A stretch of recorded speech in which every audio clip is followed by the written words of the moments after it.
शरीर जाईल क्षणात, कहा गोपीनाथ पावीची ना. तुम्ही संत सारे कृपेचे सागर, निरोप हा फार सांगा देवा. अनाथ अज्ञानी कोणी नाही त्याला, पाया पे विठ्ठला ठेवी मज. तुका म्हणे ऐशी करा निर्वण, मग तो रक्षण करील माझे. तुम्ही संत सारे कृपेचे सागर, निरोप हा फार सांगा देवा. पांडुरंगा गरो प्रथम नमना,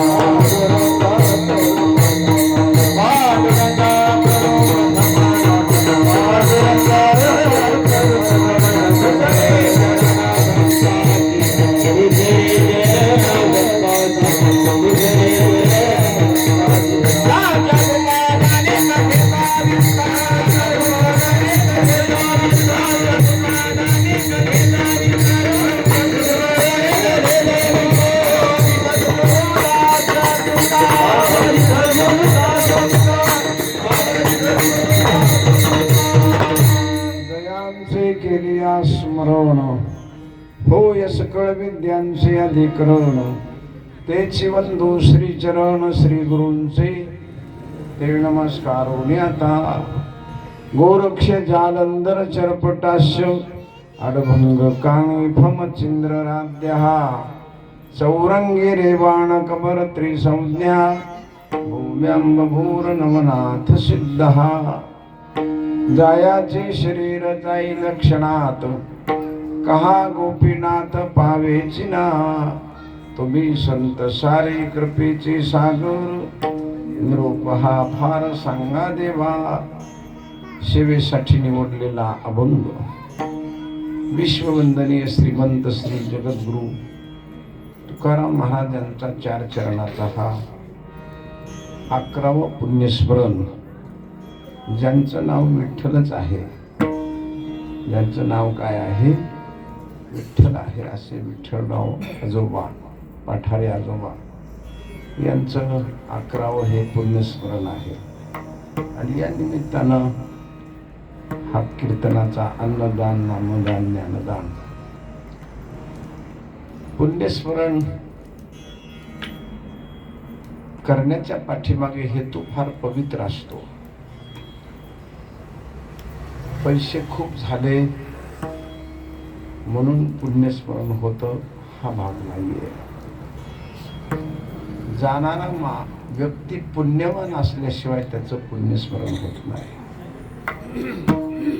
असा एक सिद्धांत आहे. आपण मनानंच आळंदीला जातो. ज्ञानेश्वर महाराजांना तुमच्यापैकी कुणाला येऊन सांगितलं की हे आळंदीला म्हणून, कसंही करून माझ्याकडे ये. आपल्याला बोलावलेलं नाहीये त्यांनी, स्वप्नात नाही, माणसं लावून नाही, चिठ्ठ्या लावून नाही, तरी आपण जातो आणि त्या ठिकाणी जाऊन अन्नदान करतो, भजन करतो, नामस्मरण करतो. पैठण आपल्याला फार लांब आहे तरी आपण तिथं जातो. मुक्ताबाई मेहून फार लांब आहे तरी जातो. तेरडोक अलग लक्षात मराठवाड्यामध्ये तरी जातो.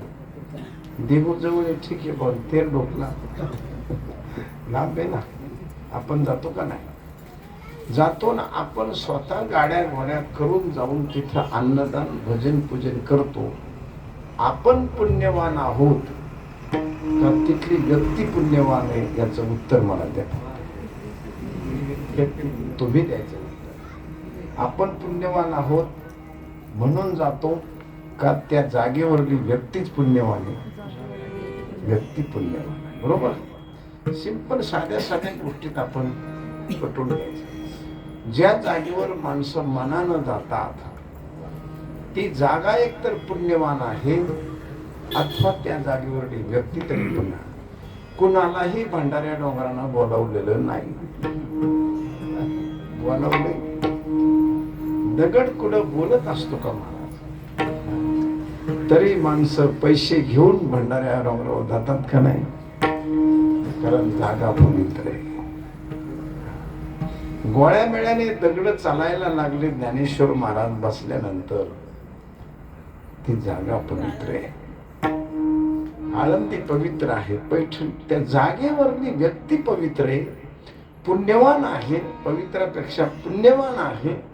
आणि ती पुण्यवान असल्यामुळे बाकीच्या माणसाला खेचून आणते, असे ओढते. माणसं मनानं जातात आणि तिथं जाऊन काय करतात? तिथे जाऊन नामदान, ज्ञानदान, अन्नदान आणि त्यांचं नाव घेतात. पुण्यवंत व्हा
घेता सज्जनांची नावे. जी जाणारी माणसे त्यांच्याकडे जाऊन ते स्वतः पुण्यवान असल्यामुळे त्यांच्याकडून आपण पुण्य घेतो.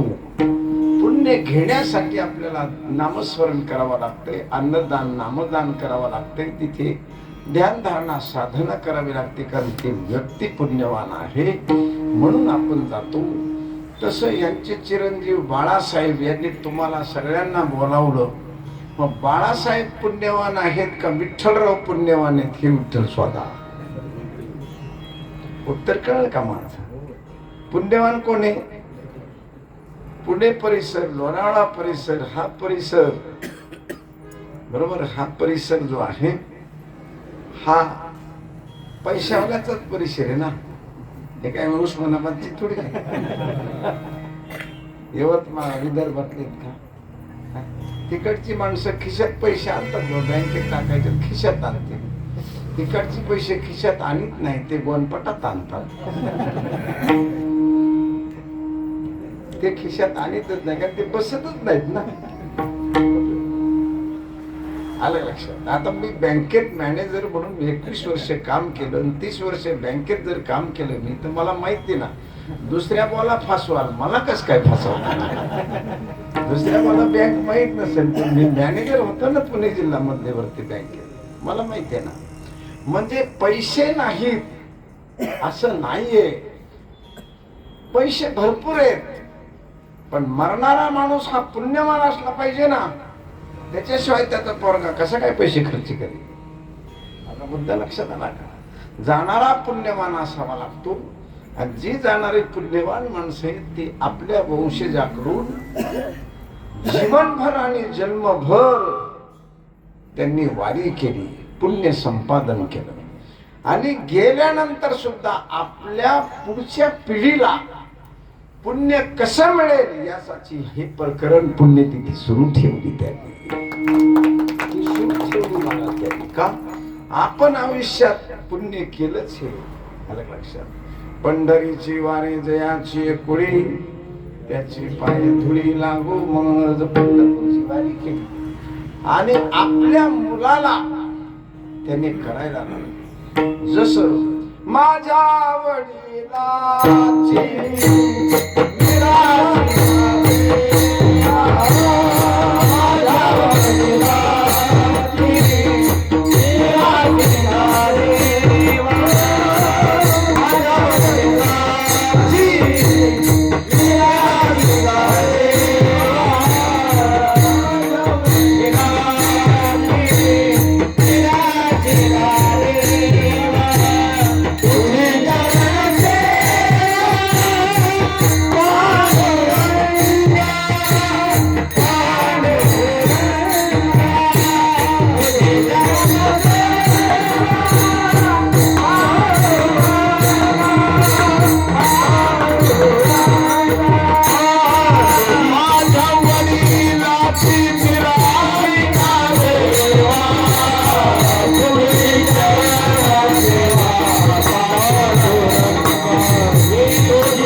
माणसापेक्षा पूर्वीची त्यांची घरातली माणसं पुण्यवान होती.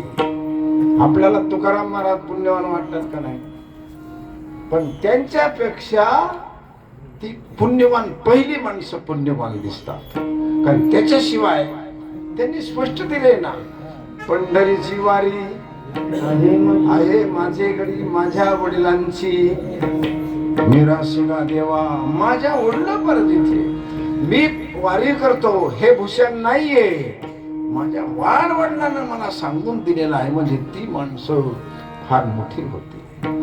आणि त्या माणसाच्या त्या पुण्यवानांच्या व्यक्तीच्या पुण्यावर तुकाराम महाराज आदी करून थोर संत जन्माला आले. म्हणून असा शास्त्राचा सिद्धांत आहे की मुलगा पुण्यवान होण्यासाठी धन्य त्याची धन्य त्याचा. म्हणजे आपण मुलाला मोठं मानतो पण तसं नाहीये. त्याची माता पुण्यवान असल्याशिवाय आणि पिता पुण्यवान असल्याशिवाय पुढच्या माणसाच्या पदरात पुण्य पडत नाही. अलग लक्षात. पवित्रते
कुळ. आता मला सांगा, ह्याच्यात जो दिसणारा माणूस पुण्यवान आहे का मागची काय मागची पुण्यवान? पवित्र ते कुळ पावन तो देश जेथे हरीचे दास जन्म घेते. ज्या घरात हरिदास जन्माला आला, ज्या कुशीत जन्माला आला, ज्ञानवराने समाधी घेतली त्यावेळेला सगळेजण रडत होते. आपण ऐकले समाधीची कीर्तन माझे ज्ञानदर्शन धर्मशाळेत बरेच श्रोते ऐकणार आहेत. याच्यात मला माझा मुद्दा फक्त आपल्या समोर ठेवायचा आहे. भगवान स्वतः रडू लागल्यानंतर रुक्मिणीनं आपल्या मालकाचा हात धरला आणि सांगितलं, प्रभू तारीख वार तिथी नक्षत्र जागा ठिकाण सगळं तुम्ही केलंय, तुम्हीच कसं काय रडता? हे जर तुम्ही ठरवलंय तर तुम्ही रडायचं काय कारण? भगवान आपल्या मंडळीला रुक्मिणीला उत्तर देतात, मला सुद्धा रडायला काय यायला लागलं रुक्मिणी याच तुला उत्तर सांगतो. मी आवरून धरायचा खूपच प्रयत्न केला 7-8 दिवस, पण आता या क्षणाला मला आवरतच नाही. देव निवृत्ती आणि धरले दोन्ही कर, जातो ज्ञानेश्वर बैसावया. आणि बसवलं 3 वेळा तेव्हा जोडिले कर कमळ, जा केले डोळे ज्ञान देवे. मला फक्त मुद्दा आपल्या समोर प्रस्तुत करायचा आहे. बाहेर आणलं, निवृत्तीने बाहेर आणले गोपाळा. बाहेर आलं, मग उक्साबुक्शी भगवान रडू लागले. उत्तर रुक्मिणीला भगवान देतात, रुक्मिणी मला हुंदका काय येतो, रडू काय येतं? देव म्हणते रुक्मिणी हा एकच योगी देखील नाही, हेच ज्ञान संजीवनी जाणत लोक्याचे. धन्य धन्य धरातळी जो या ते दृष्टीने हाळी, तो वाहतील टाळे वैकुंठ भुवनाशी. जो करील याची यात्रा तो तारेल सकळ गोत्रा, सकळ ही कोळी पवित्रा याची निदर्शने होती. असं भगवान रुक्मिणीला उत्तर देतात. आता उत्तर दिल्यानंतर इथे माझा मुद्दा दडलेला आहे. ऐशे सांगता श्रीहरीशी असं सांगितल्यानंतर रुक्मिणी आईसाहेब सुद्धा प्रेम ओसंडणे रुक्मिणीशी. भगवान म्हणले मी अनेक योगी बघितले, अनेक ज्ञानी पाहिले, अनेक मूर्तिमंत तपस्वी पाहिले, अनेक ऋषी जपी तपी त्यागी योगी ब्रह्मर्षी राजर्षी देवर्षी आत्मानंदी परमानंदी देवानंदी विद्यानंदी सगळे मी माझ्या आयुष्यात किती बघितले असतील, पण हा एकच योगी देखील नाही. हा असा एकच आत्मानंदी ब्रह्मानंदी परमानंदी योगी वैष्णव वैष्णव मोठा, ह्या सगळ्या गोष्टी फक्त जी मी माऊलीजवळ ज्ञानदेवाजवळ बघितल्या त्या कोणाकडेच मला अजून बघायला मिळाल्या नाही. मोक्षाची सोडी बांधी करी, मोक्षाचं सोडायचं कधी बांधायचं कधी हे यांच्या हातातली गोष्ट आहे. आणि अशा प्रकारचं ज्ञानदेवांचं माऊलीचं वर्णन परमोच्च गोष्टीचं भगवान करतात. तेव्हा रुक्मिणीला हे ऐकता ऐकता प्रेम ओसंडणे रुक्मिणीशी. आणि रुक्मिणी आईसाहेब रडू लागलो. भगवान म्हणले आता का तुझ्या डोळ्यात पाणी आलं?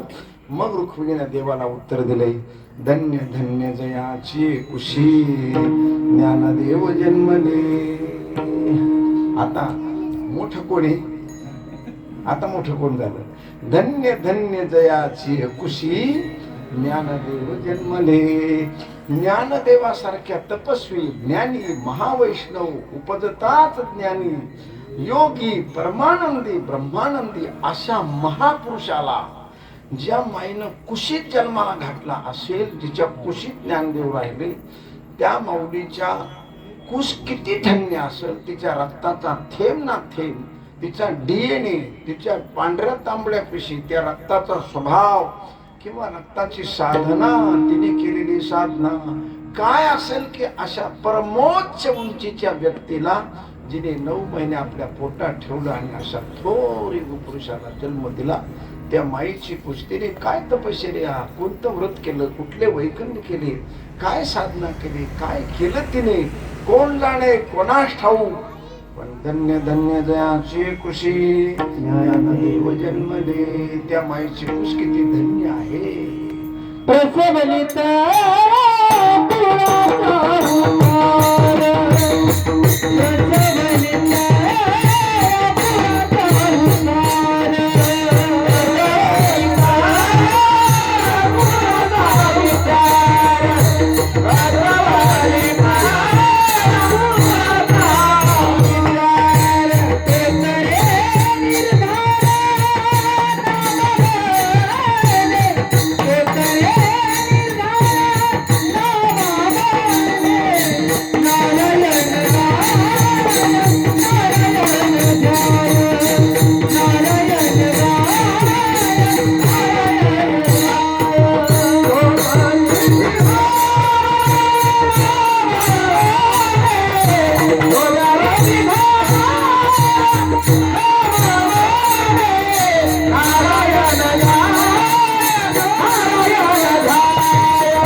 कुळाचा उद्धार तरते ते निर्धार नामा मने नारायण गाई नारायण गाई.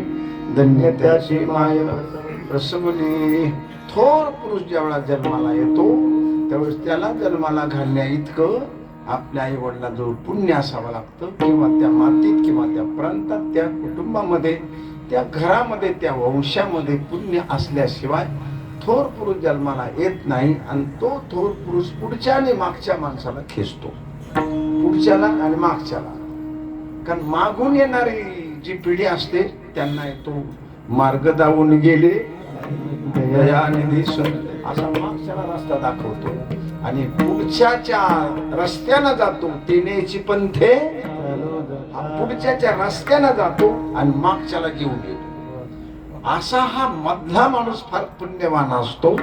तसं ज्याची पुण्यतिथी आहे ते विठ्ठलराव ही 11 वर्ष झाली यांची पुण्यतिथी चालू, हे पुण्यवान आहे विठ्ठल.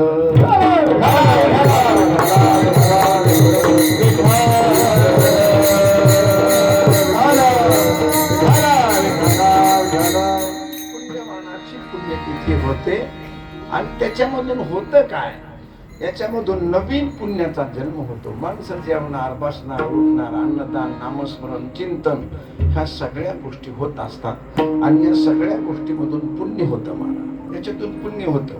पुण्य होण्याचे रस्ते, काही काही रस्ते आलं लक्षात. देवाचं नाव घेतलं की पुण्य मिळतं. हरिमुखे माना,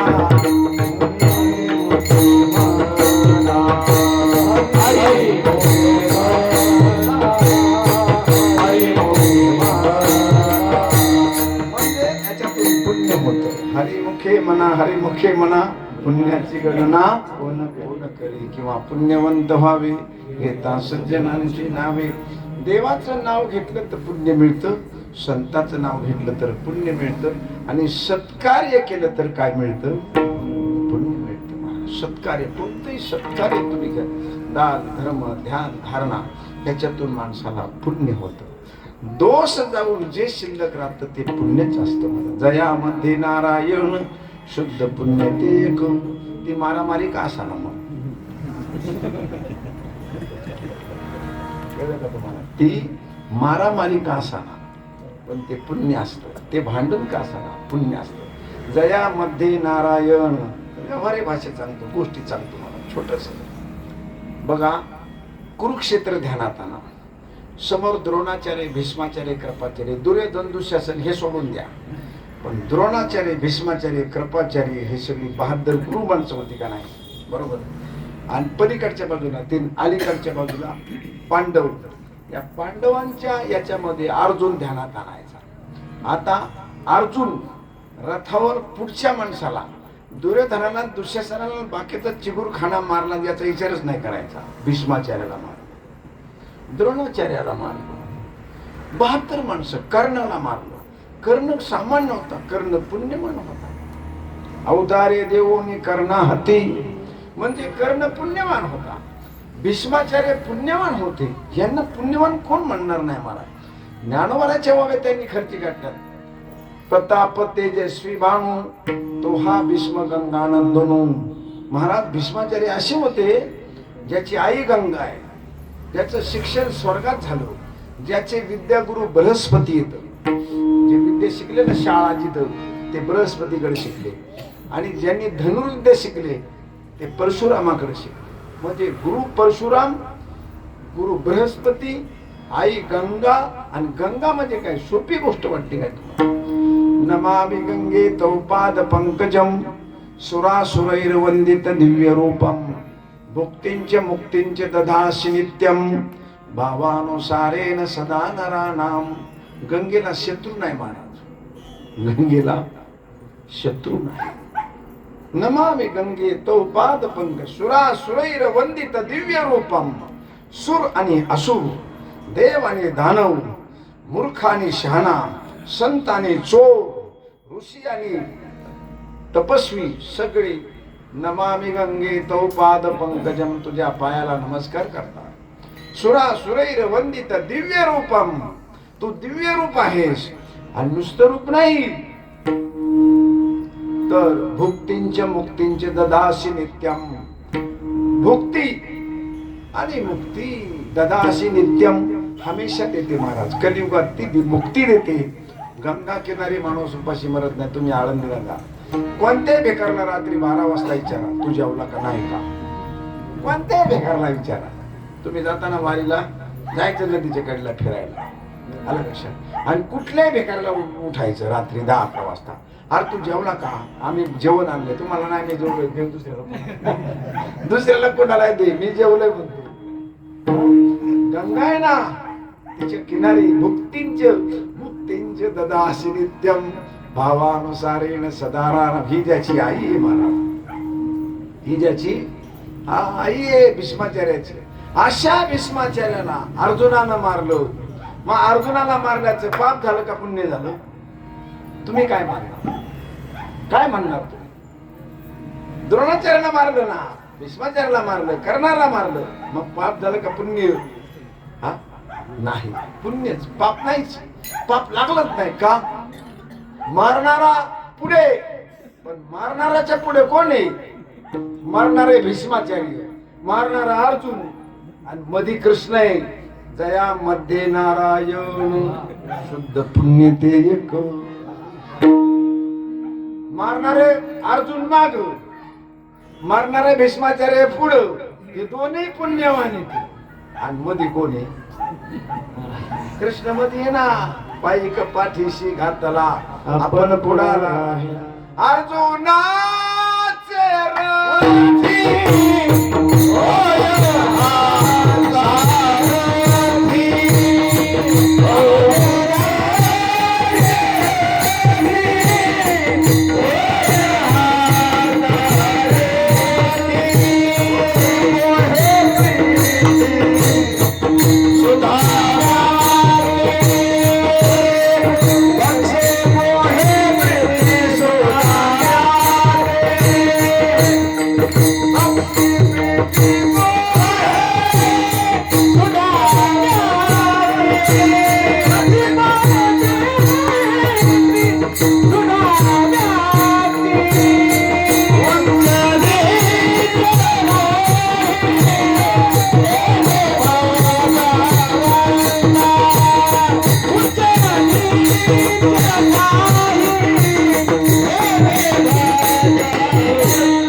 अर्जुनाचे रथी होय हा सारथी. सारथी माग असतो का पुढे असतो?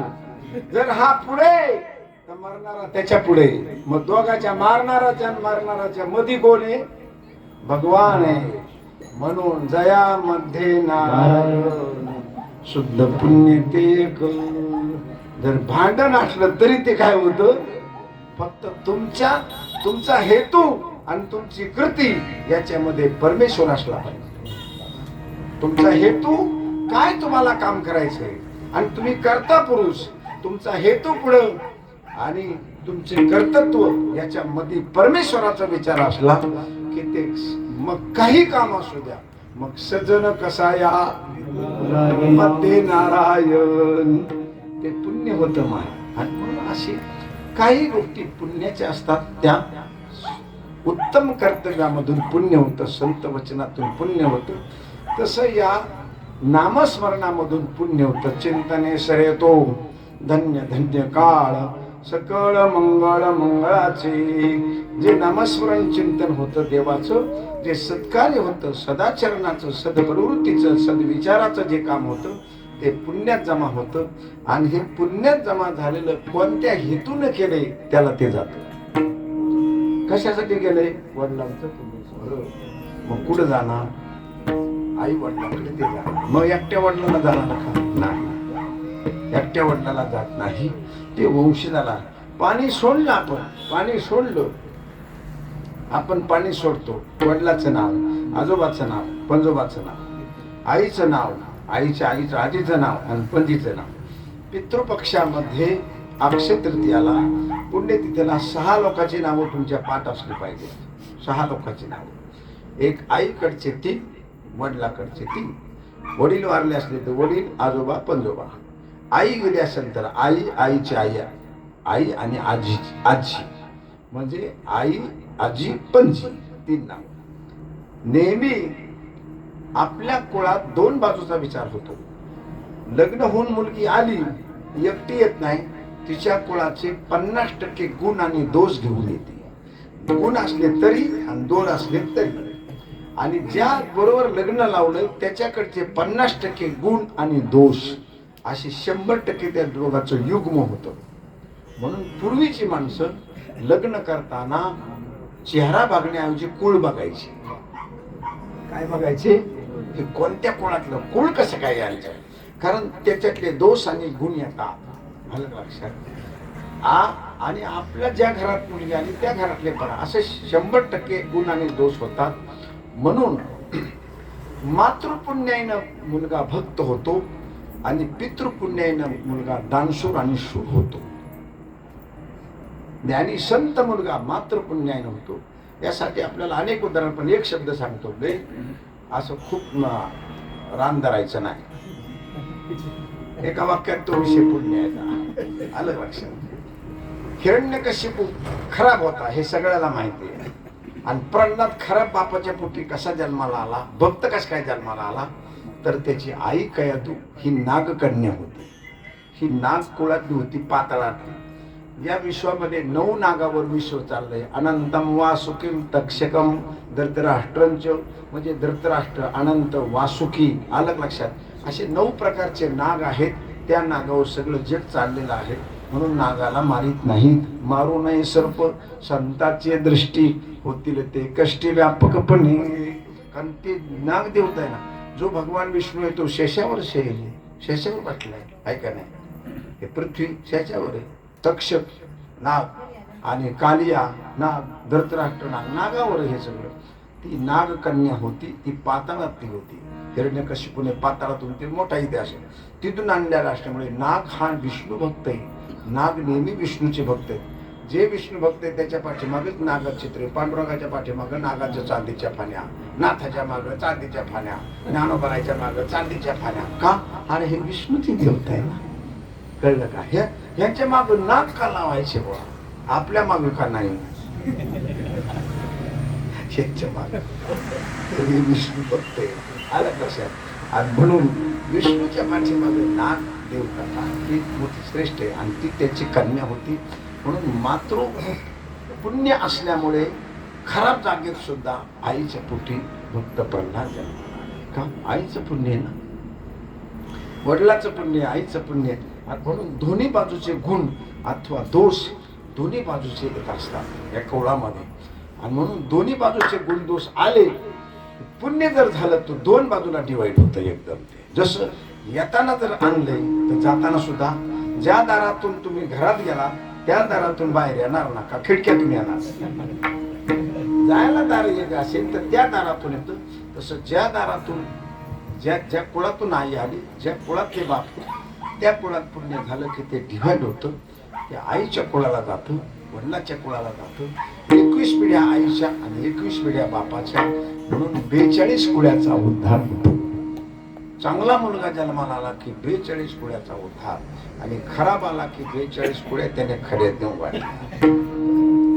माणसं म्हणतात 21 पिढ्या आईच्या, 21 पिढ्या बापाच्या. म्हणून तर्पण करत असताना 6 नावं तुमच्या पाठच असली पाहिजे. आईकडचे ती, वडिलाकडचे ती. आणि म्हणून अशा प्रकारचं पुण्य हे आपल्या एकट्या माणसाला जात नाही, तर आपल्या वरच्या पिढीला जातं. आजोबा, पणजोबा, कुणी अतृप्त आत्मा असतील, कोणाला तकलीफ नाही, जन्म मिळाला नाही, तो तसाच पितृलोकात पडलेला आहे. कुणी पृथ्वीलोकात फिरते, मग त्या लोकांना पुण्य जातं आणि ते आशीर्वाद आपल्याला देतात. मग फार मोठं कल्याण व्हावं यांचं. वंशवृद्धी, मुलाला मुलगा, मुलाला मुलगा, मुलाला मुलगा, मुलाला मुलगा, मुलीला मुलगा, ही वंशवृद्धी होण्याचं काम आपल्या पितरांच्या हातातलं आहे, अयोध्येच्या रामाच्या हातातलं नाही. कळलं का? हे आपल्या पितरांच्या हातातलं. जो आपल्या वाटणीतली वाटणी ज्याला वाटून दिली तोच बांध रेटीत असतो. आळंदीचा कशाला रेटी? बांध कोण रेटीतो? ज्याला वाटणीतली तो रेटीतो. लांबचा माणूस कशाला रेटी? तसा आपल्या कुळाला आशीर्वाद कोण देतो, वंश कोण वाढवतो, ज्याच्या कुळात आपण जन्माला आलो तोच माणूस आपल्याला आशीर्वाद देतो, तोच आपला वंश वाढवतो. आणि त्याचा जर आशीर्वाद नसेल तर आपला वंश असा वाढत कमी पडतो. ज्याला पित्राचा दोष आहे त्या माणसाचे वंश 2, 3, 4 पिढीला थांबतात जागच्या जागेवर.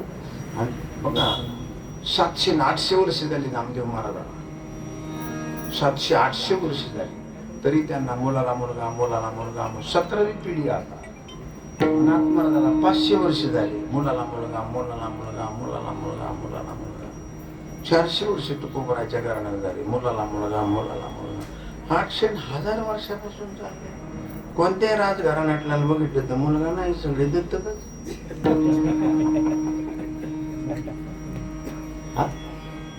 पितृदोष विठ्ठल.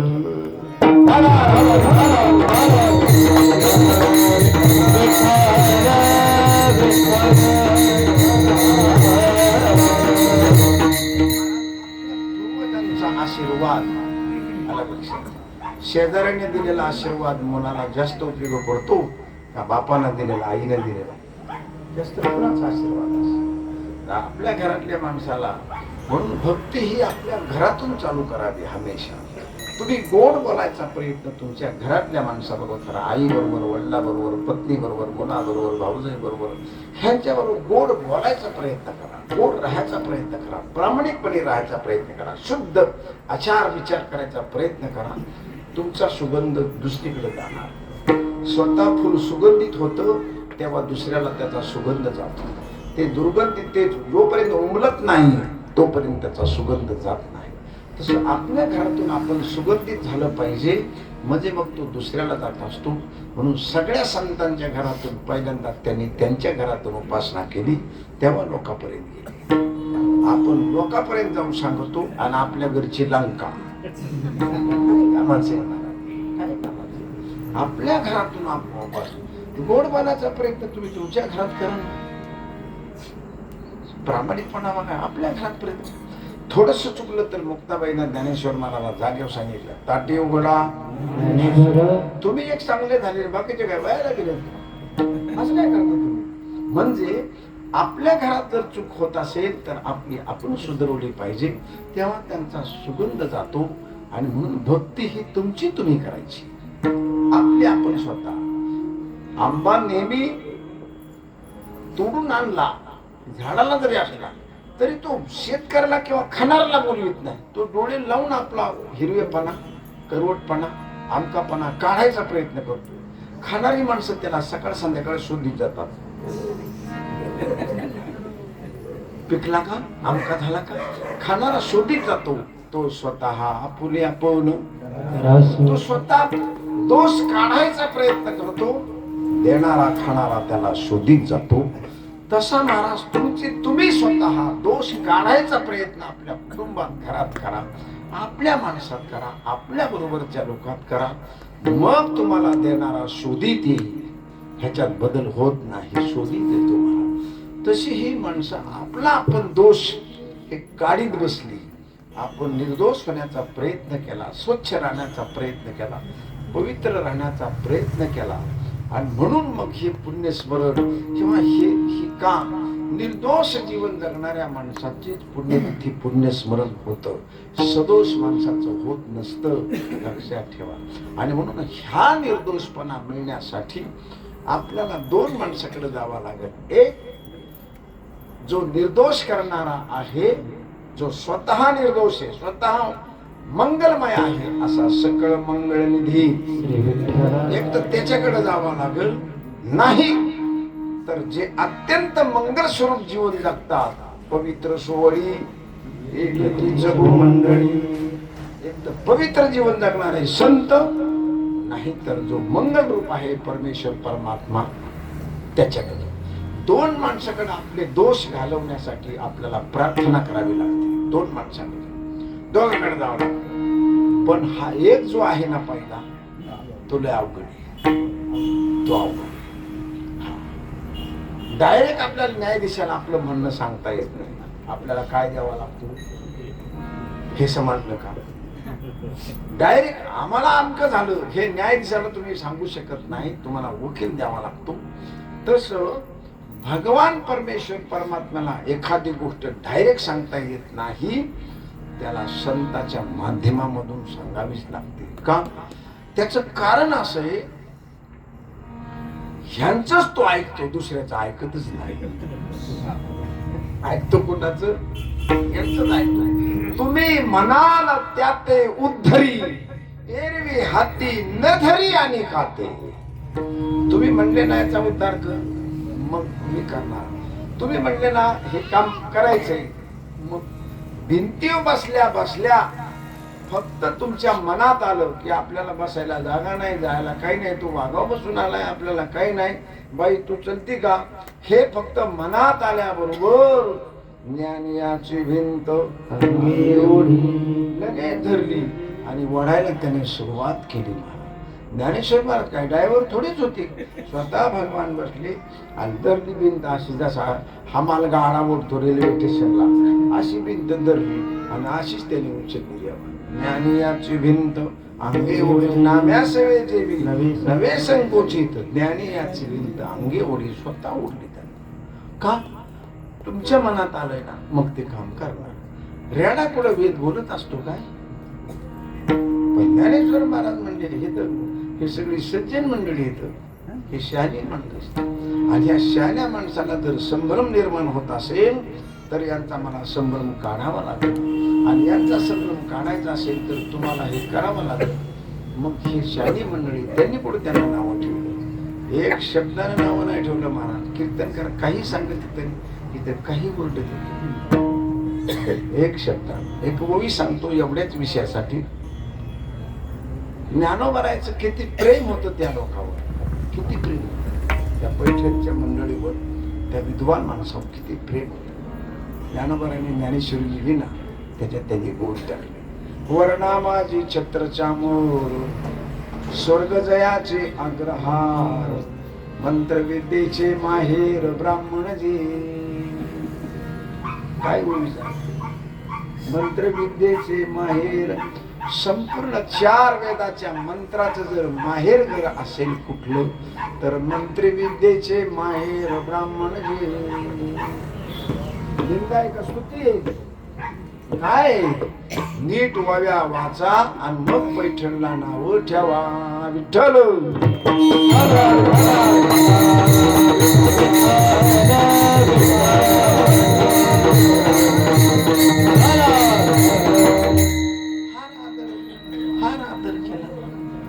चांगदेवाचा विषय भिंत चालवली.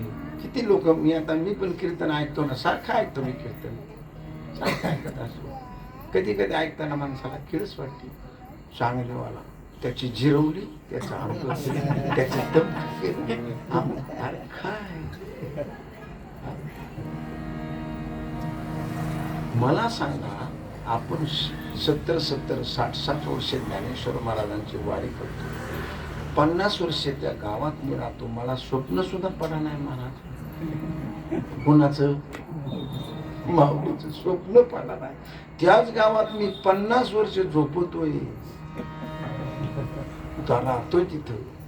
आणि ज्ञानेश्वर महाराज चांगदेवानं अजिबात बोलवलं नाही तरी ज्ञानेश्वर महाराज ही 4 भावंड मनानं त्यांना भेटायला गेली. हे इदव वरानारानं जिरवली म्हणून. काय बोलताय तुम्ही? काय सांगताय कोणाबद्दल? अरे कसं बोलायचंय, काय करायचंय नीट बघा. अरे ही मनानं त्यांना भेटायला गेली 4 भावंड. ज्या भावंडाचा विचार स्वामी निवृत्तीदातार, सदाशिवाचा अवतार, महाविष्णूचा अवतार, ब्रह्मा सोपाना आदिशक्ती. अरे हे तुम्ही त्यांच्याबद्दल असं म्हणताय. आणि ही मनानं त्यांना भेटायला गेली आणि नुसती भेटायला गेली नाही तर त्यांचं पटांगण जाळून माघारी आली. भेटले नाही तर पटांगण जाळलं का नाही? कचरा काढला का नाही? तिथला मेलेली माणसं उठवली का नाही? सगळा कचरा काढून आली आणि ते भेटायला यांना आले. माता मला सांगा, 1400 वर्ष जो महापुरुष तपश्चर्या करतो त्याने हातगाडी बसून यावा का? खरं सांगा तुम्ही. अरे मी तुमच्या गावात कीर्तनाला आलो तो 15 लाखाच्या गाडीत आलो. 2 टिपणं पाठ नाहीत माझ्या. 2 टिपणं मला नीटके म्हणता येत नाही तर 15 लाखाच्या गाडीत मी आलो. 1400 वर्ष ज्याने 1400 नाही 1400 वर्ष ज्यांनी साधना केली आणि यमाला माघारी ठेवून मेलेली माणसं हजारो उठून त्यांनी दिली. ब्रह्मदेवाचा नियमच बाजाराला मोडून टाकला. अशा चांगदेवानं बसून कशावर यावा? हातगाडी यावा कशावर यावा? वाघावाला त्याचा दोष काय? आणि त्याचा वाघ बघितल्यानंतर 65 वयाचं ब्रह्म साक्षात्काराचं तत्वज्ञान त्याच्या न बोलताना न मागताना ज्ञानोबाने स्वतः दिलं. त्याने तर कोरा कागद दिला. त्याने कोण सांगितलं मला चांगदेवासाठी घेऊन? सांगितलं का? नाही. मनानं ज्ञानेश्वर महाराजांना त्यांना तत्वज्ञानाचा उपदेश केला तरी तुम्ही म्हणता त्याची जिरवली. काय बोलता काय कोणाविषयी? किती मोठा अधिकार, किती मोठं सज्जन, किती मोठा थोर पुरुष. त्याबद्दल ज्ञानोबाने 65 वेळा स्वस्ती श्री विठ्ठेशो जो लोकदा भासू. महाराज काय गोड तत्वज्ञान चांगदेवाला दिलं आणि एका सेकंदामध्ये मुक्ती देऊन टाकली. मुक्ताबाईला समोर जायना देऊन टाक. मोठा थोर पुरुष. चालविली जड भिंती हरणी चांगल्याची भ्रांती. भ्रांती या शब्दाचा अर्थ काय? भ्रांती या शब्दाचा अर्थ गर्व आहे. डिक्शनरी बघा तुम्ही, मराठी शब्दकोश. भ्रांती या शब्दाचा अर्थ काय? गर्व आहे, जिरवली, अहंकार आहे? नाही. भ्रांती या शब्दाचा अर्थ फक्त समज बदलवली. फक्त समज. जे तुम्हाला वाटतंय तसं नाहीये हे असं आहे. ही समज बदलवली. भ्रांती म्हणजे समज, गर्व नाही. आणि म्हणून अशा प्रकारचे थोर पुरुष, असे थोर पुण्यवान यांचं नाव घेतलं तर आपल्याला पुण्य मिळतं. सज्जनांचं नाव पुण्य, देवाचं नाव पुण्य, सत्कार्य जे त्यांनी लिहिलंय, मग गाथा, ज्ञानेश्वरी, गीता काय असेल ते त्यांच्या मुखातून आलंय, त्यांनी लिहिलंय, ते वाचलं, पुण्य मिळणार. हे पुण्याचे मार्ग आहे. आणि म्हणून ह्या लोकांना विचारलं पाहिजे की मला पुण्य मिळवायचे, मला परमेश्वराची प्राप्ती पाहिजे, मला देवाची प्राप्ती पाहिजे, आणि मला तर हे मिळालंच पाहिजे. आणि वेळ निघून गेल्यानंतर नाही मिळाला पाहिजे, वेळेत मिळाला पाहिजे. वेळेत मिळाला पाहिजे. का? वेळेत का? ज्या शरीराला, ज्या मनुष्य जन्माला, ज्या माणसाच्या पोटी जन्माला आलो, ज्या जवळ आलो, ह्याची गॅरंटी अजिबात मला नाही. काहीच मला कळत नाही. क्षणभंगुर हे जायला कळत, मला माहित नाही कधी निघून जाईल याचा तपास नाही. आणि मला तर हे जायच्या अगोदर मिळालं पाहिजे. आणि म्हणून तुकाराम महाराज आदी करून संत थोर पुरुषानं जे परमेश्वराच्या जवळ गेले, परमेश्वराची प्राप्ती ज्यांना झाली, नवे नवे जे परमेश्वर स्वरूपच झालेले आहेत, त्यांनाही त्यांनी या अभंगाच्या प्रथम चरणामध्ये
शरीर जाईल क्षणात.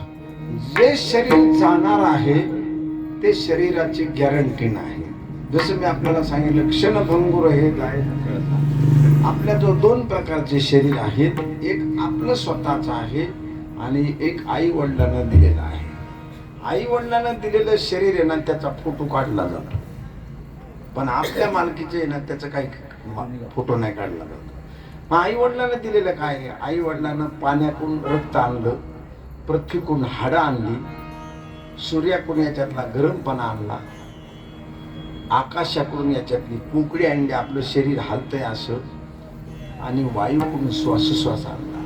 ह्या 5 गोष्टी, देह हा पाचाचा आलेला उसना शेखी त्याचा त्या शेतीने नमक त्याचा त्याने ठराव. आता समजा टाळ यांनी आता पुण्यतिथी म्हणून टाळ पकवायचे आणले का नाही? गावकऱ्याकडे नवमी भजनी मंडळाकडून किंवा कोणा कोणतरी आणले असते ना की आमच्याकडे पुण्यतिथी, आणि उद्या रात्री उद्याच्या त्याला नेऊन देतील. पण यांनी दिलेच नाही, यांनी पुण्यालाही काही नाही.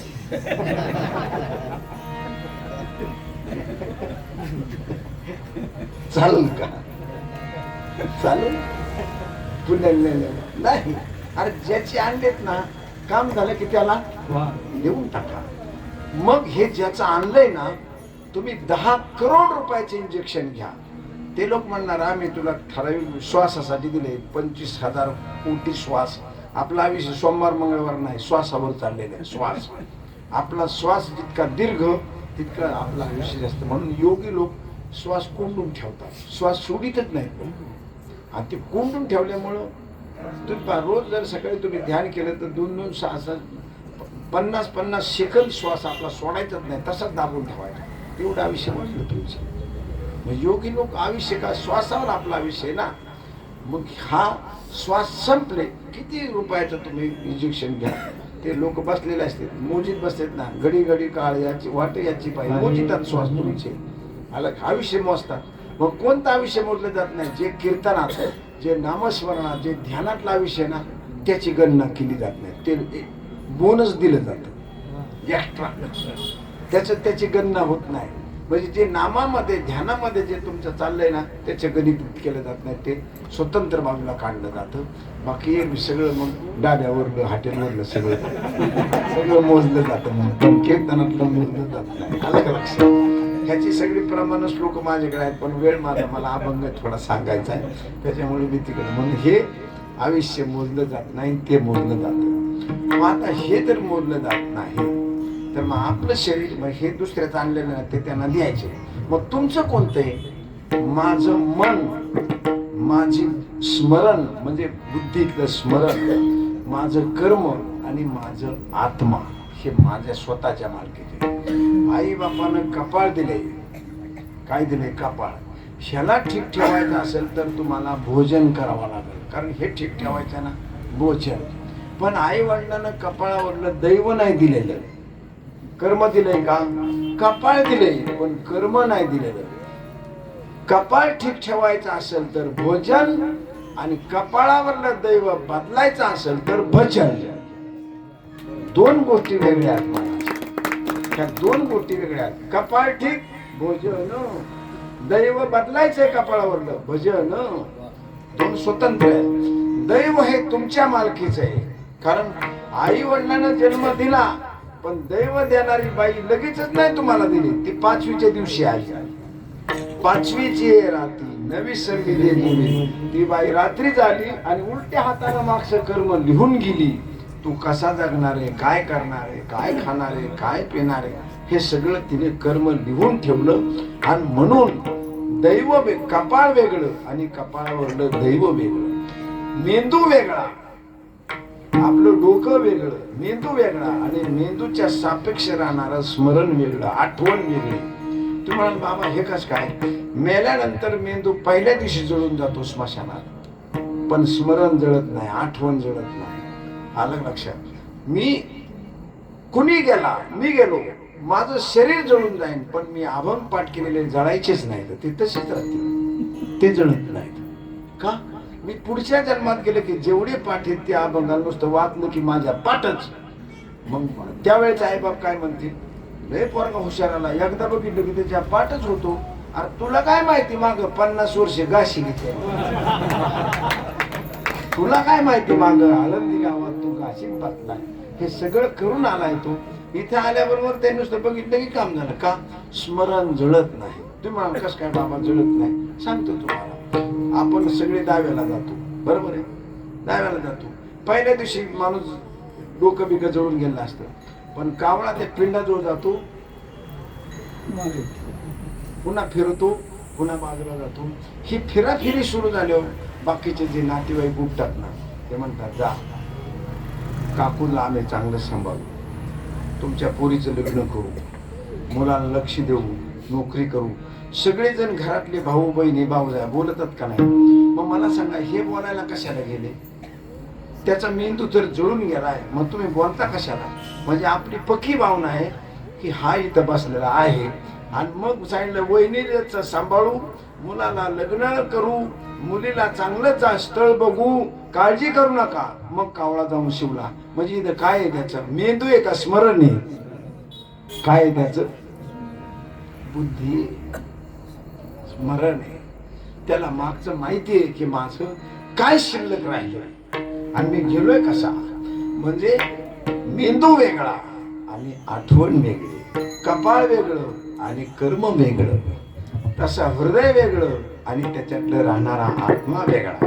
तैसा हृदयामध्ये मी राम. आणि हे जर फाडलं तर नुसतं रक्ताच्या चिळकांड्या, आत्मा कुठे? लक्षात. म्हणजे ह्या सगळ्या गोष्टी याच्या सापेक्ष राहतात. तुम्हाला बाबा हे कसं काय राहतं? तसंच राहतं. हे बघा,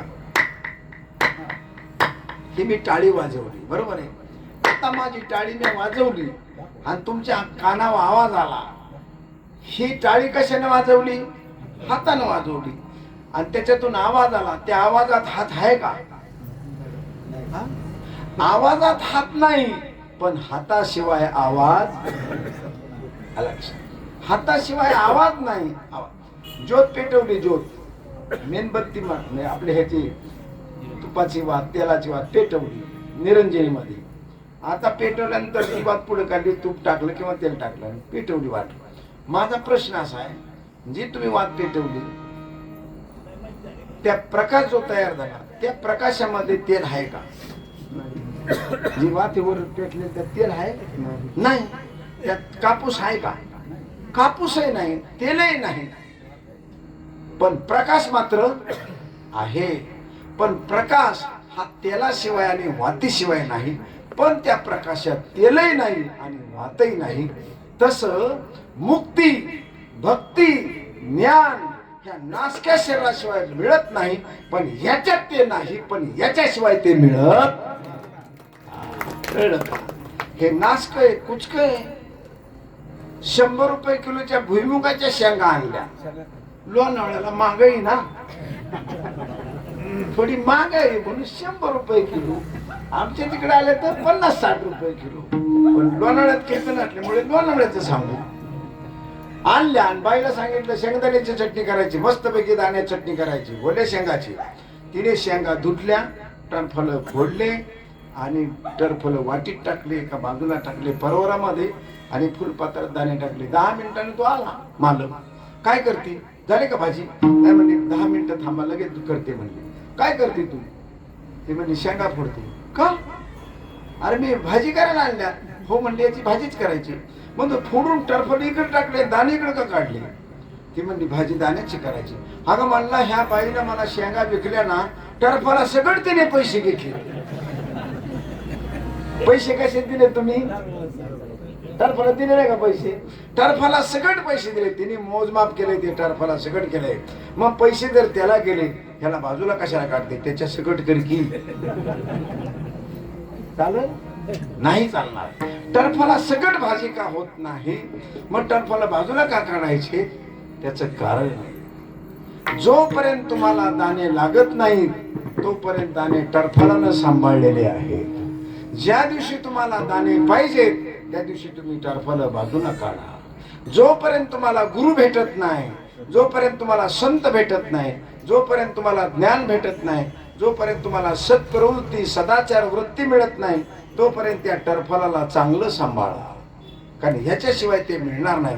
ज्या दिवशी हे भेटल त्या दिवशी हे टरफल आपोआप गळून पडल, याचा काही संबंध राहणार नाही. शस्त्रेवरी तोडलिया, देहागी माझी पडलिया, चित्त महासुखी पवळलियाचे होची नाही, माझी मज झाली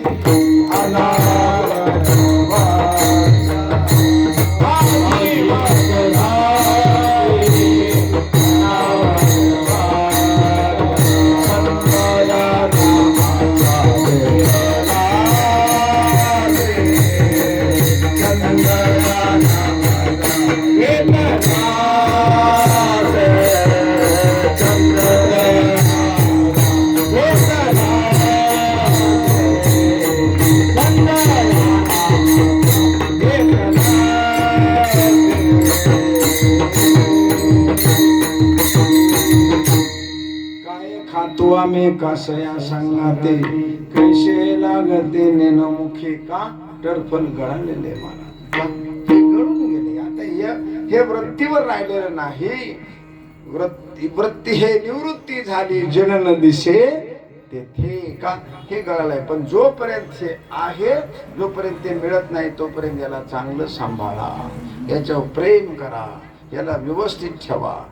बघा, तुम्हाला कीर्तनाला यायचे, गाडीची हवा तपासा, पेट्रोल तपासा, व्यवस्थित तिचं आरोग्य आहे का नाही तपासा. कारण तुम्हाला कीर्तनाच्या मंडपापर्यंत जायचे. कीर्तनाच्या मंडपात आल्यावर तिला साईडला कुठे उभा करा, कारण तिला कीर्तन कळायचं. कीर्तन कळत तिला, कीर्तन कळत नाही, स्वर कळत नाही, अभंग कळत नाही, काही नाही. पण कीर्तन संपल्यानंतर परत आपल्याला घरी जायचे, त्यावेळेला तिला तपासून बसा. तसं हिला तपासा, वेळची वेळेला तपासा, बरोबर आहे का नाही, काही हवा गेली का, कुठं काय चुकलंय का, कुठं काही डोळा इकडे तिकडे फिरलाय का, हिला तपासा. हिला तपासूनच आपलं जीवन जगा.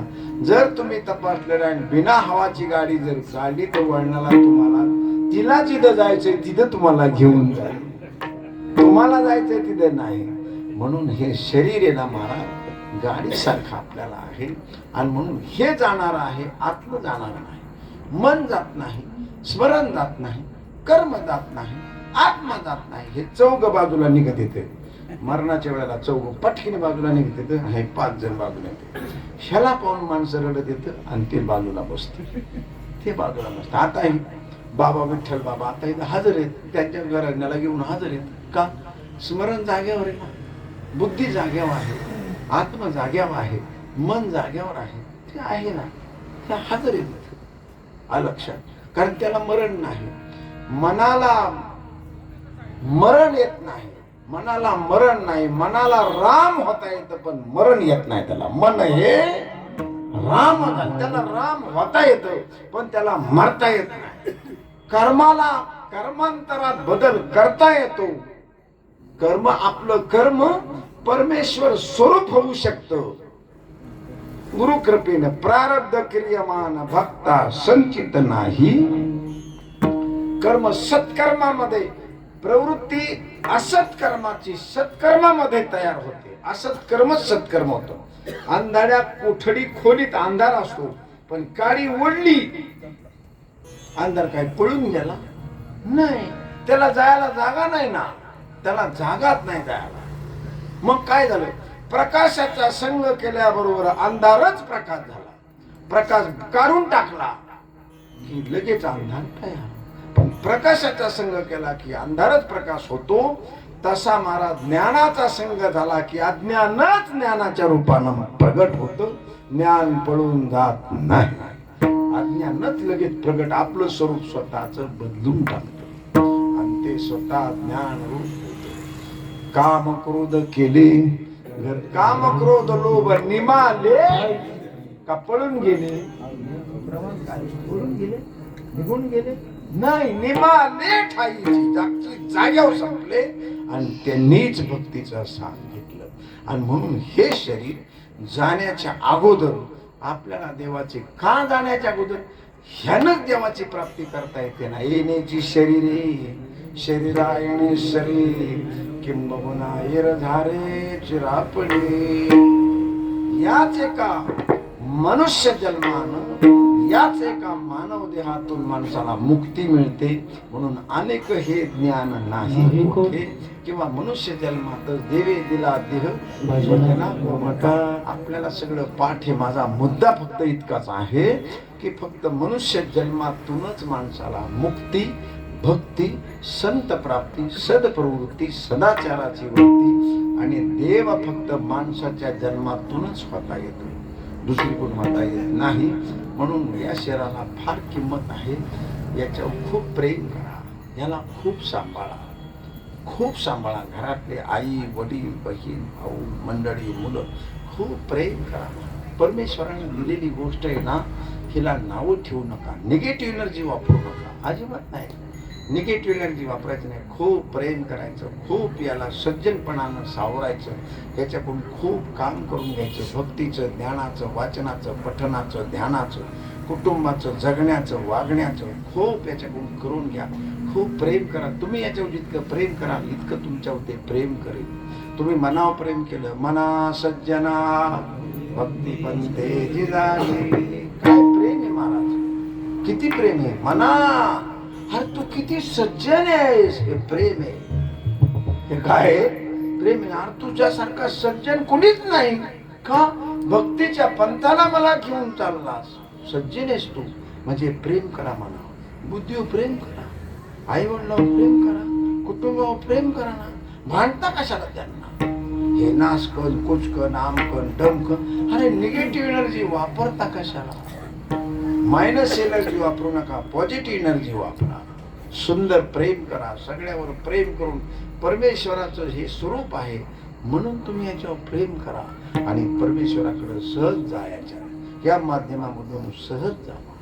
म्हणून मोठमोठी माणसं स्वर्गीचे अमर इच्छिता ते देवा, मृत्युलोकी व्हावा जन्मामा, नारायण नामे होऊ जीवन मुक्त, कीर्तनी अनंत गाऊ किती. म्हणून मनुष्य जन्मावर स्वतःवर प्रेम करा.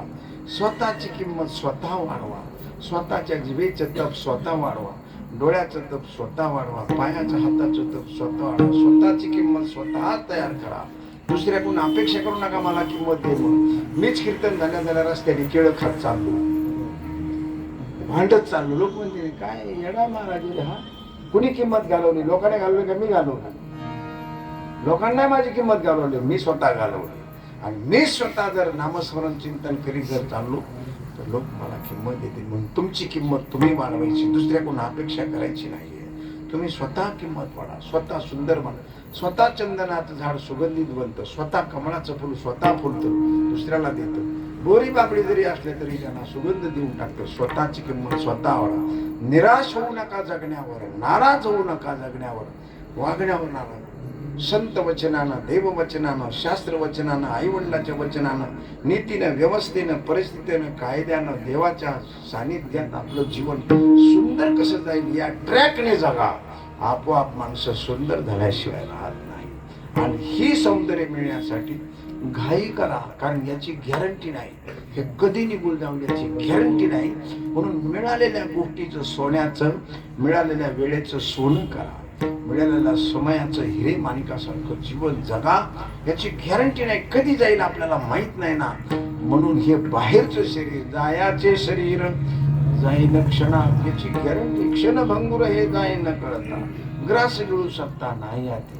आणि म्हणून महाराज प्रार्थना करतात प्रभू संतांनी, जायाचे शरीर जाईन क्षणात, पहा गोपीनाथ पावे चिना. मी एवढं भजन करतो, मी एवढं पूजन करतो, मला का भेटत नाही? इथे गोपीनाथ शब्द ठेवला, विठ्ठल का नाही ठेवला, राम का नाही ठेवला, हरी का नाही ठेवला? हजार विष्णू सहस्त्रनामातले शब्द आहेत, मग गोपी का शब्द ठेवला? का गोपीनाथ काय झालं बुवा? गोपी शब्द का ठेवला महाराज? विठ्ठल ठेवायचा, रामकृष्ण हरी ठेवायचा. कहा राम पावेचना, कहा कृष्ण पावेचना, कहा गोविंद, गोपीनाथ का ठेवायचं? त्याचं कारण अनेक. ते म्हणले महाराज तुम्हाला सांगू का, जे जे झाले अवतार तुका त्यांचे बरोबर, मी त्याच्या बरोबर होतो. मागच्या जन्मात कृष्ण अवतारात मी पण बरोबर होतो. अहो मी स्वतः बघितलंय, याला ना गवळणी अक्षरशः मारायच्या. हो काय करायच्या? मारायच्या. गवळणी बांधी ती दारणाशी गळा, त्याला बांधायच्या, झाडाला, उखडाला, कशालाही बांधायच्या आणि वाटत तशा बोलायच्या. तरी पण माझ्या समक्ष गवळणी बोलीत नव्हत्या. दारं लावून घ्यायच्या, कवाडा लावून घ्यायच्या, तरी पण गवळणीला हा स्वतः जायचा त्यांच्या घरी स्वतः. आणि त्या म्हणायच्या, यशोदे येणे माझे कवाड उघडले, येणे माझे शिंके तोडले, दया दुधाचे बक्षिले, बाई तुझी ना कृष्णे, नाशी आल्या आमच्या सुना, आवरी आवरी आपुल्या काना, नाशी आल्या आमच्या सुना. वाटतं तितके कारणे माझ्या समक्ष, आमच्या समक्ष गवळणी द्यायच्या आणि हा आम्हाला घेऊन जायचा तिकडं. नाही कळलं तुम्हाला? आम्हाला घेऊन जायचा. म्हणायचा, चला चला. आणि नुसता एकटा नाही, अरे अरे लावून थोर गर्दी भरते नाही, याल तरी यारे लागे अवघे माझ्या मागे मागे. अख्ख्या सगळ्या गोपाळाला जाऊन घर पाहून एकांताचे नवविधान नवनीताचे आणि खुशाल हात चढायचा, कावड उघडायचा, दारू मोडायचा, शिंके तोडायचा आणि त्या गोविनी भांडायच्या. त्यांच्याकडे हा मनानं जातो आणि मी जाळवणे संसार बैसलो अंगणी. रात्रंदिवस घराला याला आग लावली, डोंगरात जाऊन बसलो तरी मला हा भेटाना कहा गोपीना. कळला का गोपी शब्द? त्यांच्या घरी मनानं चालला. अरे आम्ही तुझ्या बरोबर आम्ही 25 वर्षे काम केलं आणि तू आता आल्याबरोबर तिकीट द्याला. आणि आम्ही अपेक्षा कशी आहे की ते तुला मारतात आणि त्यांच्या घरी जातो आणि मी तुझं भजन करतो आणि माझ्या घरी येत नाही. म्हणून शब्द तो ठेवला आहे. विठ्ठल का नाही, राम का नाही, हरी का नाही, ते तुला वाटेल तसं बोलतात आणि तू खुशाल चालत. आणि काय सांगू तुम्हाला महाराज, म्हणजे संताला तू बरं आहे कारण सांगतात, याचं कारण कोणाचं याच संताला सांगतात. महाराज तुम्हाला काय माहिती, तुम्हाला काय माहिती, आमच्या बरोबर हा कसा या गोपी बरोबर वागत होता हे मला माहिती. आणि खुशाल याला गाण्यानं सांगून याच्यावर भांडून याला तकलीफ, यांनी भजन केलं नाही. काय म्हणतात तू बरोबर, भजन नाही केलं, यांनी का टाळ वाजवले का कीर्तनात उभा राहिले का रात्रंदिवस फिरले, काही नाही हो. तरी या सगळ्या गोपींना, सगळ्या पोरींना, सगळ्या पोऱ्यांना, सगळ्या म्हाताऱ्या माणसाला काय झाले, गोकुळीच्या लोका झाले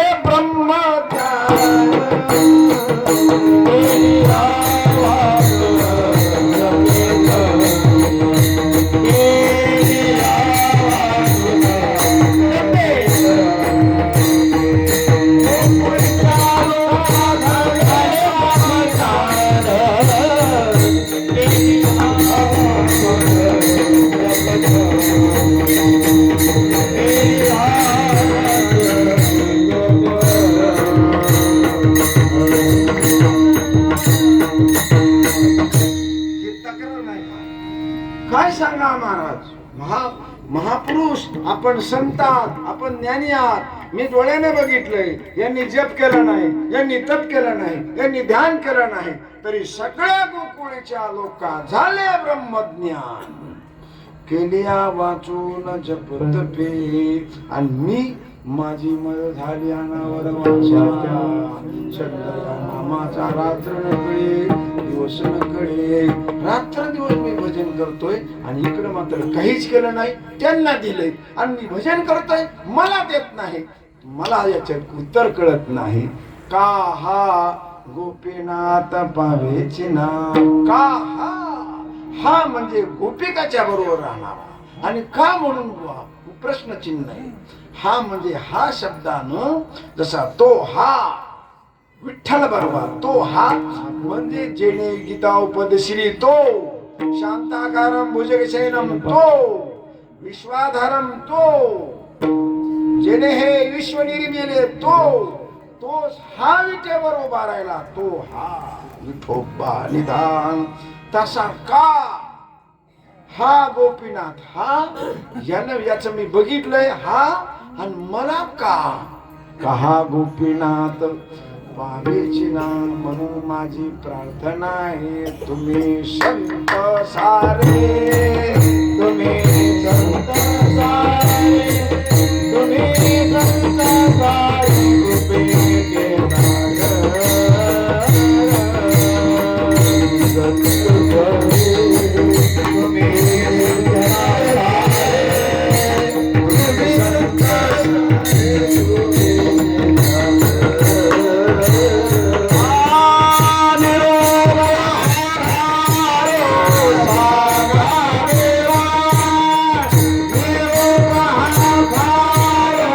Bye.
माझी तुम्हाला प्रार्थना आहे, माझी विनंती आहे, माझी तुमच्या समोर अपेक्षा आहे तुमच्याकडून. का मी तुमच्याकडून अपेक्षा धरली तर तुम्ही कृपाळू आहात, कनवाळू आहात, प्रेमळ आहात, दयाळू आहात, मायबाप आहात. अनेक गोष्टी तुमच्याकडे आहेत. तुम्ही संत सारे कृपेचे सागर, तुम्ही नुसते दयाळू नाही तर सागरासारखी दया आहे. ऐशे कृपावंत कोण, तुमच्यासारखं कोणी आहे का कृपाळू? अजिबात नाही. तुम्ही मायबाप आहात, साधकाचा मायबाप, दर्शने हरेता सर्वाभूती सुखरूप. ज्ञानोबा तुकोबराय प्रार्थना करतात, ज्ञानोबरायसारख्या सत्पुरुषाकडे. तुम्ही संत साधू, तुम्ही संत सारे कृपेचे सागर. संत कुणाला म्हणतात एवढा एक भाव आपला एका दोन शब्दाचा. आत्मज्ञानी चोखडी जे संत माझी रुपडी, तेथ दृष्टी पडो आवडी कामिनी जशी. संताची प्रमाण आपल्याला भरपूर माहिती आहे. सर्वाभूती दया साधू म्हणावी ऐशा, जे करंजले गांजले असू दे, ते प्रमाण भरपूर आहेत. आपल्या नुसतं प्रमाणात नाही. आपल्याला साधू कसा काय ओळखायचा, आपल्याला कसा ओळखायचा? सोपा, आपल्या सोप्या भाषेत जायचं, लई खूप पाठांतरी हे नाही दाखवायचं. तर ज्याच्या संगतीत राहिल्यानंतर शोधूनही आपल्याला दोष दिसतच नाही, समजायचा हा पुण्यवान पुरुष आहे. हे सहज ओळखायचं लक्षण. तुम्ही संगत करायची आणि संगत केल्यानंतर त्याच्याजवळ दोष दिसतच नाही आपल्याला. त्याचं बोलणं निष्पाप असतं, वागणं निष्पाप असतं. सरळ स्वच्छ पवित्र बोलतो, सरळ स्वच्छ चांगला विचार देतो. आणि ज्याच्या संगतीच्या ऑर्बिटमध्ये, वलयामध्ये, ज्याच्या संगत, आता बघा गुलाबाला 2 इंचाचं तरी वलय त्याच्या वासाचं. गुलाबाला, झेंडूला 2-2.5 इंचाचं तरी वलय. तेवढ्या ह्याच्यात गेला की आपल्याला वास येतो. इकडचा लेव नाही वास येत, पण इथं गेला की वास येतो. तसं जाई जुई चमेली किंवा फुलाला ऑर्बिट असतं. तसं ज्या आता मी आहे, माझं काही ऑर्बिट असेल ना 1-2 फुटाचं, त्या 1-2 फुटाच्या ऑर्बिटमध्ये एखादा माणूस आला, त्याला सद्बुद्धी निर्माण होते, सद्वासना निर्माण होते. त्याला बघितल्यावर आपल्याला आदरयुक्त भीती वाटते. त्याला पाहिलं की असं नाही नाही इथं नाही चालायचं असं वाटतं. समजायचं हा पुण्यवान पुरुष आहे. ऑर्बिट मध्ये गेला. नाहीतर काही काही माणसाच्या ऑर्बिट मध्ये गेले त्याला बघितलं की आपल्याला लगेच काहीतरी दुर्बुद्धी निर्माण होते, काहीतरीच निर्माण होते. असं बघितलं की समजायचं इकडे पुण्य नाही. आधी होता वाग्या, त्याचा येळ कोटलाय ना, मूळ स्वभाव. म्हणजे ओळखायचं कसं, हे साधे खूण तुम्हाला सांगितले. ओळखायचं कसं, त्याच्याजवळ गेलं ना, त्याच्या ऑर्बिट मध्ये गेल्या बरोबर माणसाला माणूस शुद्धी विरुद्ध लगेच अंतर्मुख होतो. दोषाला त्याला दुर्गुण आठवत नाही. दुर्गुण नाहीत का याच्याकडे? आहेत. पुढच्या माणसाकडे दुर्गुण नाहीत का? आहेत. पण याच्या संगतीत गेलं की आठवतच नाही दुर्गुण, लगेच त्याचे सद्गुण ताबडतोब. त्याला दुर्गुण आठवतच नाही.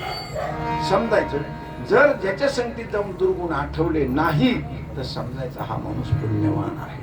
आणि ज्याच्या संगतीत दुर्गुण आठवले, देखताची नारी मन धावे, दुर्गुण आठवला, समजायचे याच्याकडे पुण्य नाही.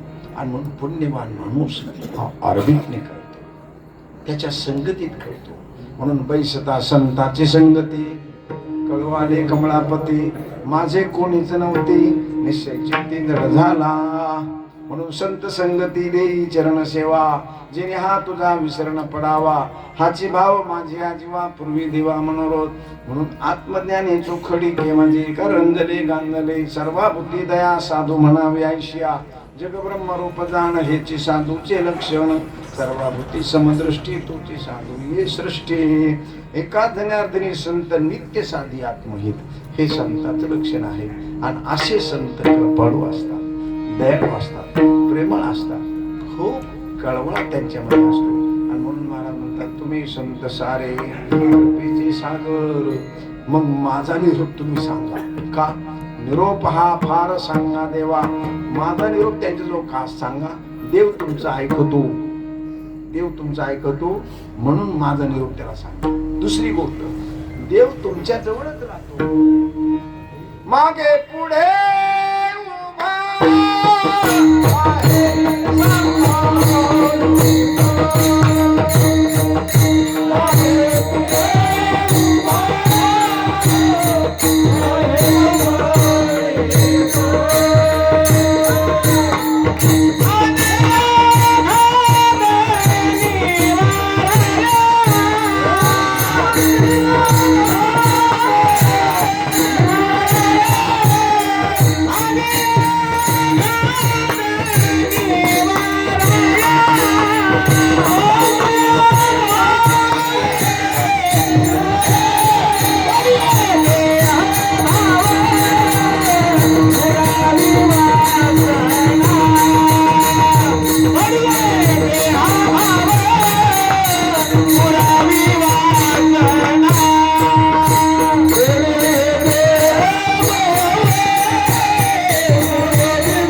कडेच आपण मागणं का मागायचं, आपण तक्रार का करायची, आपण त्यांच्याजवळच निरोप का सांगायचा?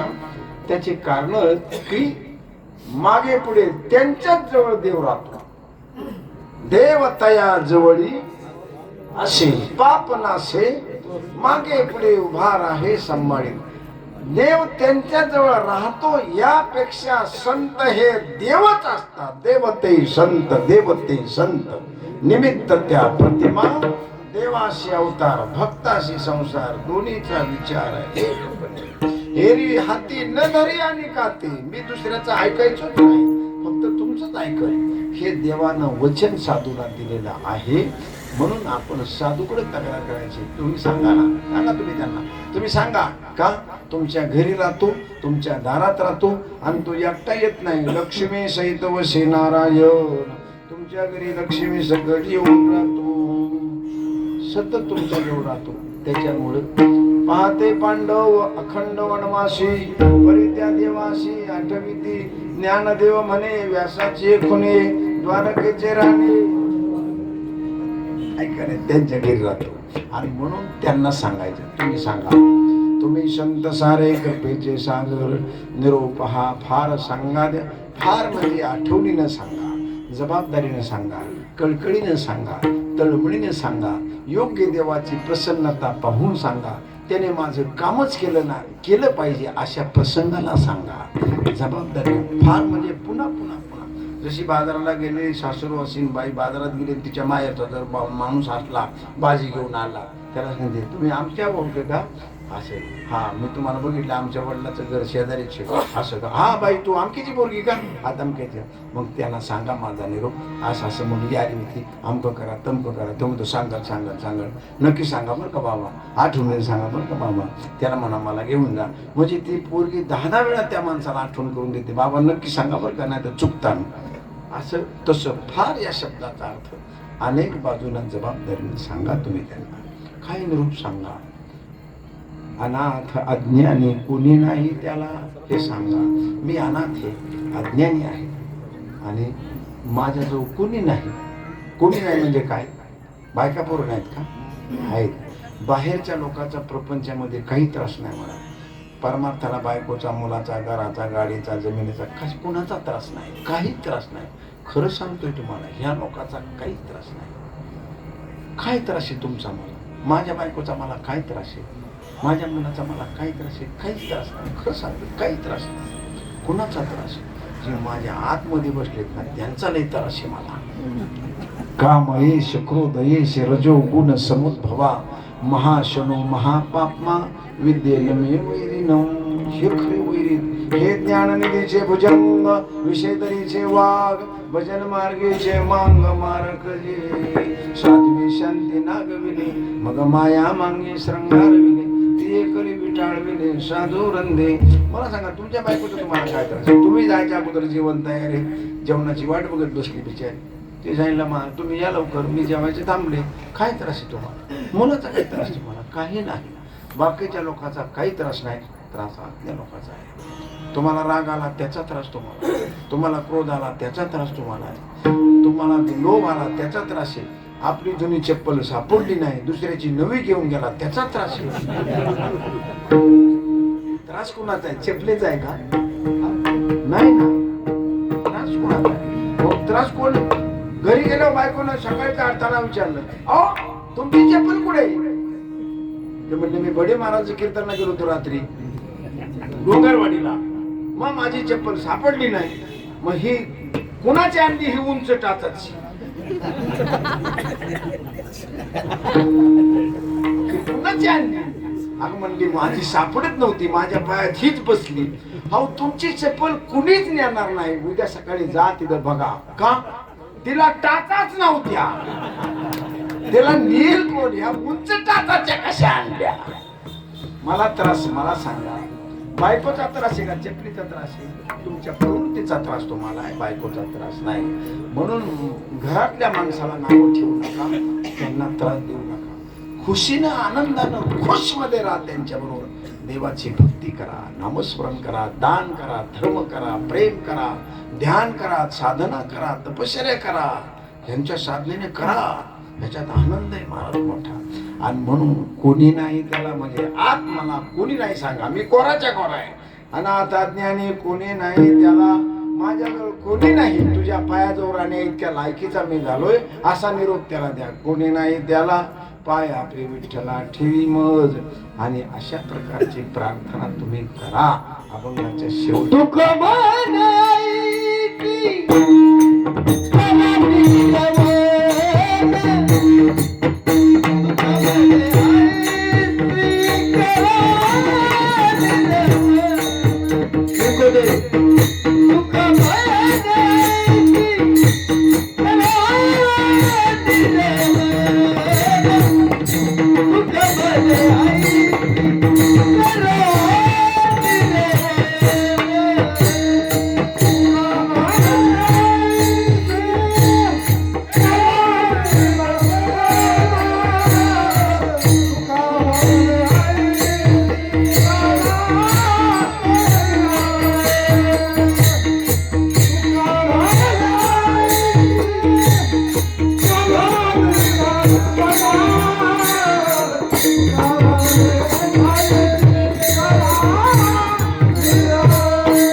विनंती प्रार्थना, माझ्याबद्दल प्रार्थना करा, आयुष्य करा निर्वण. तुम्ही जर माझ्याबद्दल विनंती केली, प्रार्थना केली, तर मग तो रक्षण करीन माझे. मग परमेश्वर परमात्मा आपली 100% राखण केल्याशिवाय राहणार नाही. संतानं जर प्रार्थना केली आणि दयाळू कृपावंत जर साधून प्रार्थना केली, तर देव आपली 100% राखण करतो. फक्त त्यांच्या प्रार्थनेची गरज आहे. आयुष्य करा निर्वण, मग तो रक्षण करील माझे. तुम्ही संत सारे कृपेचे सागर, निरोप हा फार सांगा देवा.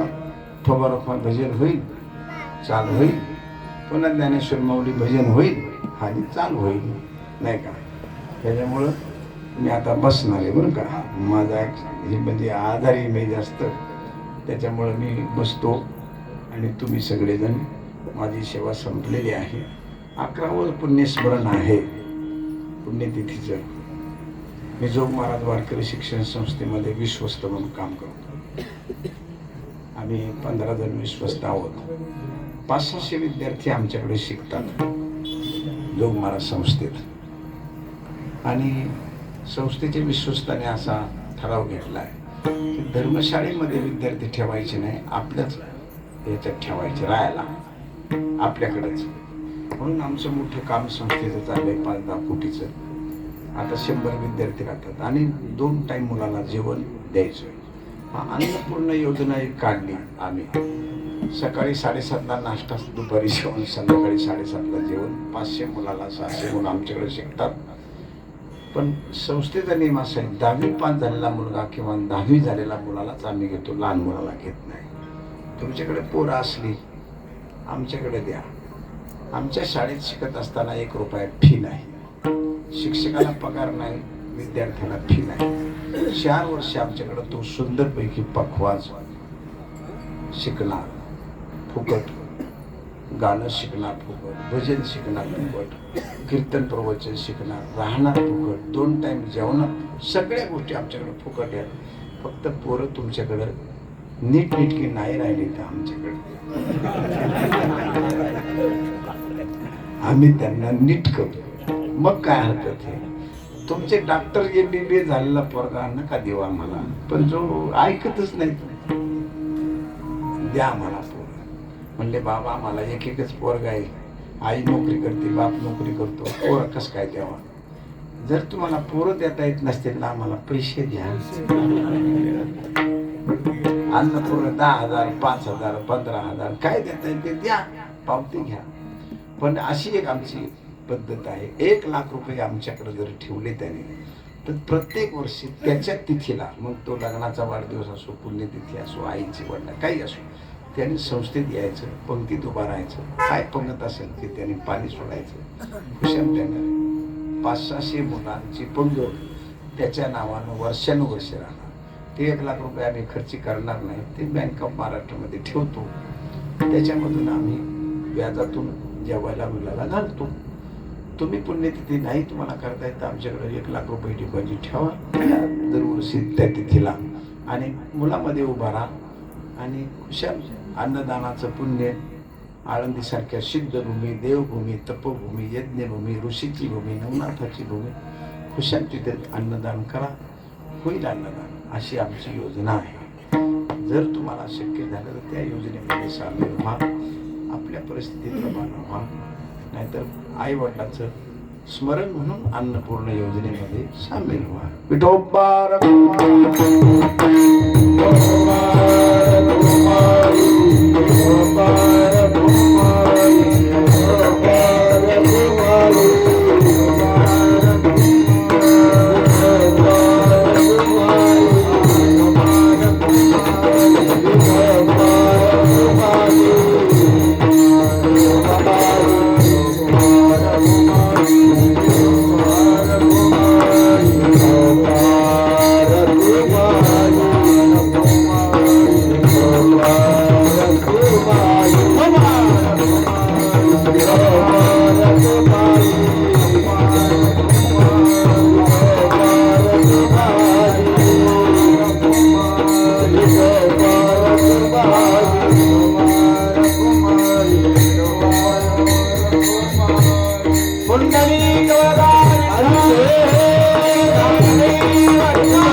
अवघात झालेली सेवा देवाच्या चरणी समर्पित करायची आणि पठारे कुटुंब बाळासाहेब बाबांचे चिरंजीव यापेक्षा अधिक महत्त्व यांच्या घरातल्या सुनबाई घरातल्या स्त्रिया याला अधिक महत्त्व आहे महाराज. कसं 11 वर्ष पुण्यस्मरण चालू आहे. जर घरातल्या बाईने जर भांडी आपल्या सुरुवात केली, माझ्या आईबापाला तुम्ही गोड बोलत नाही आणि तुमच्या बापाची पुण्यतिथी मी कराय मोकळी नाही, असं जर बाई म्हटली तर पुरुष करू शकतो का?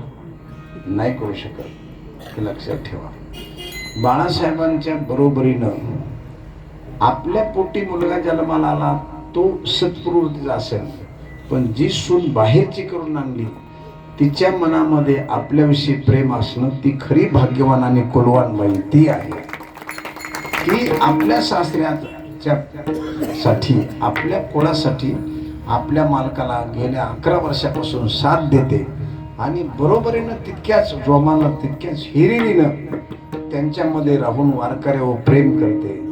साधू संताव गाणारे वाजवणारे हे सुंदर वाजवणारी मंडळी किती छान वाजवतात हे सुंदर म्हणणारे, ह्या सर्वाला बसणं उठणं चहा पाणी जेवण खावण महिला मंडळाच्या हातातली गोष्ट असते महाराज. आणि त्यांनी करणं म्हणून बाळासाहेबापेक्षा त्यांच्या मंडळी त्यांच्या मुलं मुली ह्यांना मी विशेष मत. नाही तर पोरं हल्ली ऐकत नाही, बापाला म्हणते नाही करायचं, जा एवढे पैसे दरवर्षी खर्च करायचं काय मोकळे काय, जा नाही करायचं, काही करू शकत नाही बाप. म्हणून मुलं सुना मुली ह्यांना मी धन्यवाद देतो आणि त्यांनी हे आपल्या मालकाला साथ देऊन आपल्याला पुण्यतिथी करायची फार महत्त्वाची गोष्ट आहे. म्हणून कुटुंबाच्या साथीशिवाय करता पुरुष काही करू शकत नाही.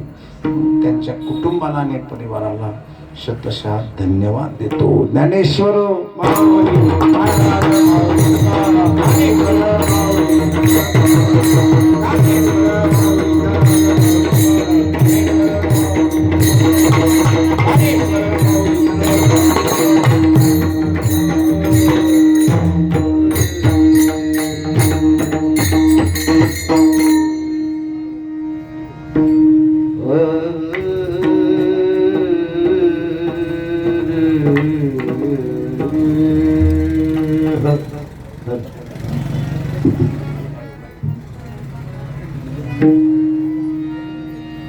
तू कब ने ऐसे, तू कब ने ऐसे तेरा निर्वना, तू कब ने ऐसे करा निर्वना.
मग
तुला माहेर सांग देव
कृपेचे सागर तुम्ही कृपेचे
माऊली ज्ञानेश्वर महाराज की जय, जगद्गुरु संत तुकाराम महाराज की जय, छत्रपती शिवाजी